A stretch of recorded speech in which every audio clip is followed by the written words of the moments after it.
সকালে কিংবা বিকালের নাস্তায় যদি এরকম খাবার থাকে তাহলে কিন্তু আপনি, আমি বা বাচ্চারা রেস্টুরেন্টে যাওয়ার কথা একেবারেই ভুলে যাবেন।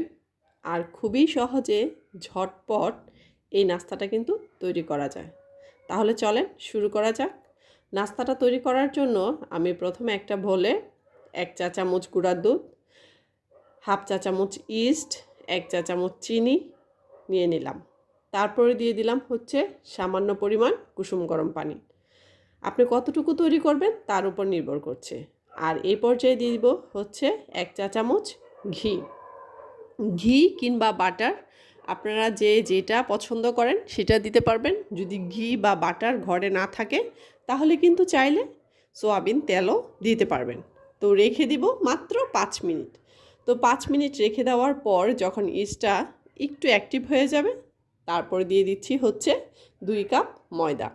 ময়দা কিংবা আটা, আমি কিন্তু আজকে এখানে আটা দিয়েই বানাচ্ছি। তো ময়দা দিয়ে বানালে আরেকটু বেশি ভালো হয়। তো আমি যেহেতু এটা সকালের নাস্তার জন্য তৈরি করছি, তো আমার কাছে আটাটাই খুব কাছে ছিল, তো আমি আটাটাই দিয়ে দিলাম। আজকে আর ময়দা ইউজ করলাম না। খুব ভালোভাবে ময়ান করে আবারও আমি সামান্য পরিমাণ ঘি দিয়ে দিলাম। এরপর ঢেকে রাখবো আবারও কিছুক্ষণ, খুব বেশি না 2-3 মিনিট, কারণ আমার হাতে একেবারেই সময় ছিল না, ঘুম থেকে উঠে ঝটপট নাস্তাটা তৈরি করছি তাই। আর এখন হচ্ছে আমি পরিমাণ মতো লিচি কেটে নিচ্ছি। তো এখানে হচ্ছে বড় ছোটোটা সম্পূর্ণই আপনার উপরে নির্ভর করবে। আপনি যে সাইজের রুটি তৈরি করতে চাচ্ছেন ওই সাইজেরই লিচি বানিয়ে নেবেন। তো এখানে হচ্ছে সবগুলো লিচি বানানোর পর আমি সবগুলোই হাত দিয়ে খুব ভালোভাবে মসৃণভাবে গোল করে নিচ্ছি।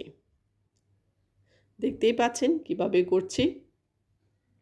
তো এক এক করে এখন হচ্ছে আমি সবগুলোই লিচিকে সমানভাবে মসৃণভাবে গোল করে নেব। তো সবগুলোই হয়ে গেছে। তো আমার এখানে 5টা হয়েছে লিচি। আর এ পর্যায়ে এখন হচ্ছে বেলে নেব। চাইলে কিন্তু লিচিগুলো আপনারা একটু রেস্টে রেখে দিতে পারেন যদি আপনাদের হাতে সময় থাকে, আর না থাকলে কোনো সমস্যা নেই, ঝটপট কিন্তু এখনই বেলা যাবে। আমি একটু, যেহেতু এটা নান রুটি, আমি একটু লম্বাটে করে বেলে নিচ্ছি। আর এ পর্যায়ে হচ্ছে আমি নান রুটিটার উপর আবারও একটু ঘি দিয়ে দিলাম। তারপরে ঘিটা খুব ভালোভাবে রুটির চতুর্পাশ হাত দিয়ে ভালোভাবে মেখে নিচ্ছি। আর এই পর্যায়ে দিয়ে দিচ্ছি হচ্ছে ধনেপাতা। তো ধনেপাতা কিংবা হচ্ছে রসুন কুচি, এগুলো দিলে কিন্তু আলাদা একটা ফ্লেভার পাওয়া যায়, খেতে কিন্তু বেশ ভালো লাগে। তো হাতের কাছে যেহেতু ধনেপাতা ছিল ভাবলাম যে দেই, আর দেখতেও কিন্তু খুবই সুন্দর লাগে। তো চুলাতে একটা তাওয়া বসিয়ে দিয়েছি, আর উপর দিয়ে একটু ঢাকনাটা দিয়ে দিলাম যেন উপরটা খুব ভালোভাবে ফুলে ওঠে। দেখতেই পাচ্ছেন মাশাআল্লাহ খুব সুন্দরভাবে ফুলে উঠছে। এরপর হচ্ছে রুটিটাকে আমি একটু উল্টে দিলাম যেন অপর পাশটাও একটু পুরা পুরা একটা ভাব আসে।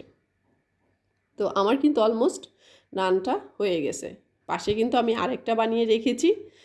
আর এখন হচ্ছে নামানোর আগে আমি আবারও আরেকটু ঘি দিয়ে দিলাম। তো এক এক করে এভাবে আমি সবগুলো নান তৈরি করে নিব। যদি ভিডিওটা এতটুকু ভালো লেগে থাকে প্লিজ একটা শেয়ার দিতে ভুলবেন না। আর কেমন হলো সেটাও কিন্তু কমেন্টস করে জানাবেন। আজ এই পর্যন্তই। সবাই ভালো থাকবেন, সুস্থ থাকবেন। আল্লাহ হাফেজ।